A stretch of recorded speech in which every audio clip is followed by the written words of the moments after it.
হুম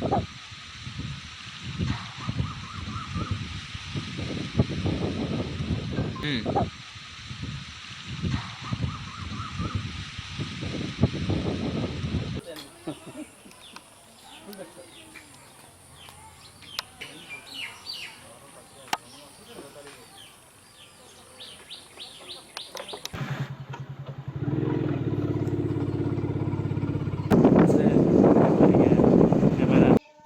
জড়ো হয়ে একটা উত্তেজনার সৃষ্টি করেছে। আমরা বর্ডার সিকিউরিটি ফোর্সের সঙ্গেও তারা হাতাহাতি পর্যন্ত পর্যায়ে গেছে। তাই পরবর্তী সময়ে ওরা চলে গেছে।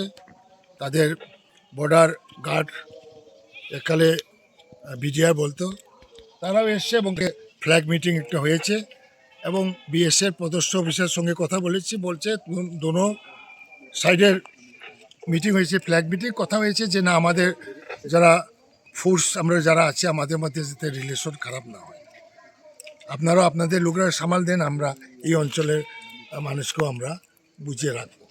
এরকম একটা উত্তেজনার সৃষ্টি হয়েছে এবং এদিকে যে কাঁটাতারের বেড়া বেশিরভাগ বেশ কিছু অংশে নষ্ট হয়ে গেছে।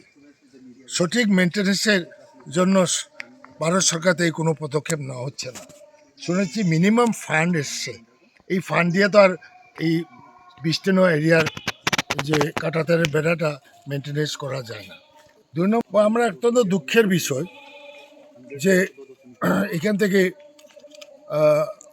সাতলাং বর্ডারের দিকে কালাইগিরির দিকে যখন কন্ট্রাক্টররা কাঁটাতারের বেড়ার কাজ শুরু হয় তখন তাদের সুবিধা মতো কাঁটাতারের বেড়া দেওয়া হয়েছে।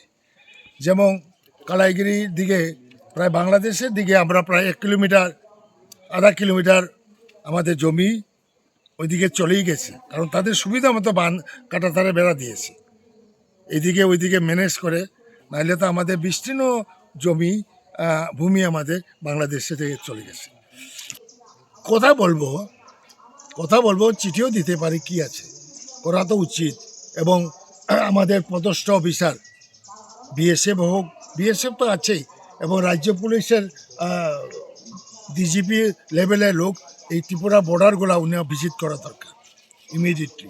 সব জায়গায় কোন জায়গা থেকে কাঁটাতার নষ্ট হয়ে গেছে, স্টেট গভর্নমেন্টের এটা নির্দেশ দেওয়া দরকার পুলিশের পদস্থ অফিসাররা ভিজিট করে রিপোর্ট দেওয়ার জন্য। কারণ সরকারের যে নীতির ফলে ওইখানে বাংলাদেশের নাগরিকদের মধ্যে একটা অংশে প্রভাবিত হয়, যার কারণে সেই